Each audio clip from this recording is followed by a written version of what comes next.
Senhoras e senhores, bem-vindos a mais um vídeo do canal. Hoje falarei sobre a Guerra da Coreia, o primeiro embate ideológico da Guerra Fria, um conflito armado ocorrido entre os anos de 1950 a 1953. É a primeira vez na história da humanidade onde se passa a ter um risco real de uma guerra nuclear.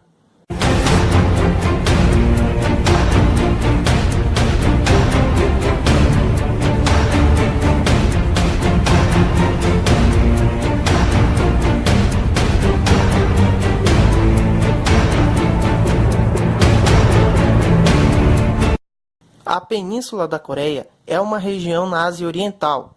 Partindo do continente asiático, estende-se por cerca de 1.100 quilômetros até o Oceano Pacífico. Até a divisão da península em dois países após o fim da Segunda Guerra Mundial, a região foi por muitos séculos uma entidade política única, cujo território era o mesmo da península. Após derrotar a dinastia Qing na Primeira Guerra entre China e Japão, o Império Japonês ocupou militarmente a Coreia, e no ano de 1910, pelo Tratado de Anexação, a Coreia passou a ser parte efetiva no território do Império do Japão. Na Segunda Guerra Mundial, os japoneses se utilizaram dos recursos coreanos no esforço de guerra. O Japão alistou mais de 2 milhões de coreanos como força de trabalho. Em agosto de 1945, quando os Estados Unidos lançaram bombas atômicas contra as cidades japonesas de Hiroshima e Nagasaki, 25% dos mortos eram coreanos.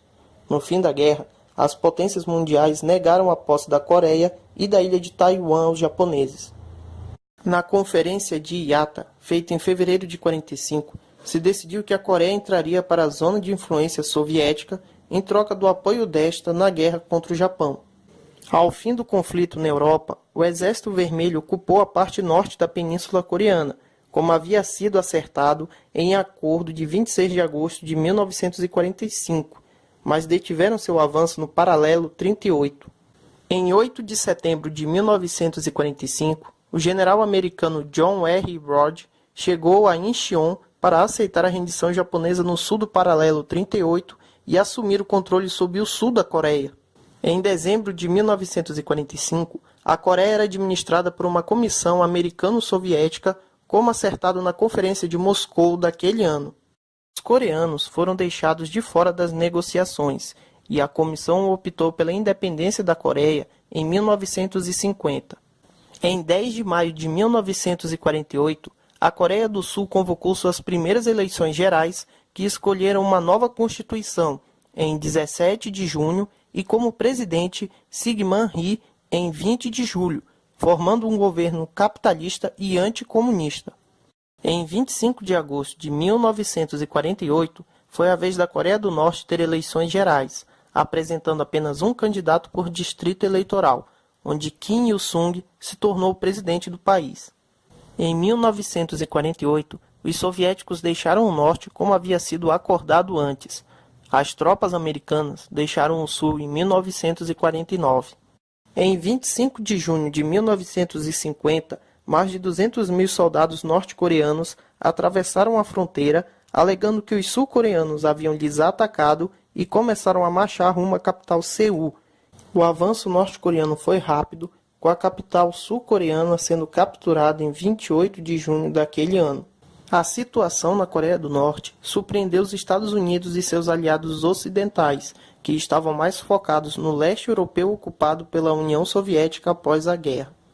Porém, havia preocupação que a situação ali se espalhasse para outras regiões, transformando a Ásia num domínio comunista.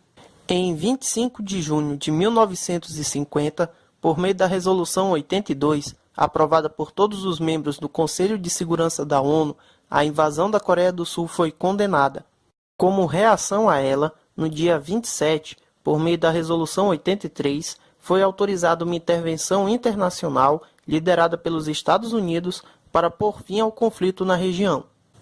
Mesmo com a chegada dos reforços da ONU, as forças sul-coreanas e aliadas recuaram até a região de Pusan e até o começo de setembro controlavam apenas 10% da região do país. Em 15 de setembro, uma invasão na região de Incheon, próxima à capital Seul, forçou o recuo norte-coreano e o avanço dos aliados até reconquistarem a cidade de Seul em 25 de setembro, forçando as tropas norte-coreanas a recuarem até a capital, Pyongyang. O chefe militar da Força da ONU, General Douglas MacArthur, exigiu a rendição incondicional do Norte, que foi recusada, dando início a uma nova ofensiva dentro da Coreia do Norte, até que a capital foi tomada pelas forças da ONU em 19 de outubro de 1950. Como consequência da tomada de Pyongyang, a China justificou sua entrada na guerra como sendo uma resposta à agressão americana sob disfarce da ONU. Com a entrada dos chineses, os sul-coreanos e aliados tiveram que recuar até a fronteira entre os dois países novamente. As forças conjuntas norte-coreanas e chinesas realizaram diversos ataques pelas fronteiras a partir do Ano Novo de 1951. Isso forçou o recuo dos aliados novamente para o interior da província e a capital Seul foi tomada em 4 de janeiro daquele ano. A ofensiva foi tão bem sucedida que levou o general MacArthur a cogitar o uso de armas nucleares contra os norte-coreanos e chineses para pôr um fim ao conflito. Mas o presidente americano Truman e altos oficiais não aceitaram a proposta. A União Soviética já possuía armas nucleares e, mesmo fora oficialmente da guerra, o risco de ela se posicionar ao lado dos norte-coreanos após os ataques, como havia feito a China, era maior que a possibilidade de vitória. Em fevereiro de 51, foi iniciada a Operação Kyler pela ONU e sul-coreanos, liderada pelo 8º Exército Americano e pelo 1º Corpo de Fuzileiros. Eles conseguiram reconquistar diversas regiões, entre elas Seul, em 14 de março. Porém, a população da capital, que antes da guerra era de 1,5 milhão de pessoas, caiu para 200 mil devido às batalhas travadas na cidade durante a guerra.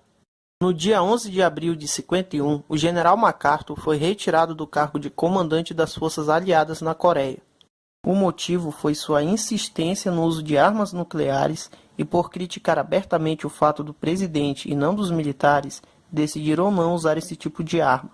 A partir de 1951, várias ofensivas das forças da ONU e dos sul-coreanos forçaram o recuo dos chineses e norte-coreanos até a fronteira do paralelo 38. Teve início uma guerra de trincheiras na zona da fronteira, onde cada lado estava muito bem posicionado defensivamente. Com o aumento de batalhas aéreas e o bombardeamento das cidades sul- e norte-coreanas, se iniciaram as primeiras negociações de cessar-fogo em 10 de julho de 1951. Mesmo havendo negociações, as batalhas continuavam por toda a península, com pouco ganho estratégico. O ano de 1953 foi marcado por batalhas sangrentas com vários mortos e nenhum avanço de ambos os lados. Apenas na Batalha do Posto Harry, mais de 4.500 militares de ambos os lados morreram.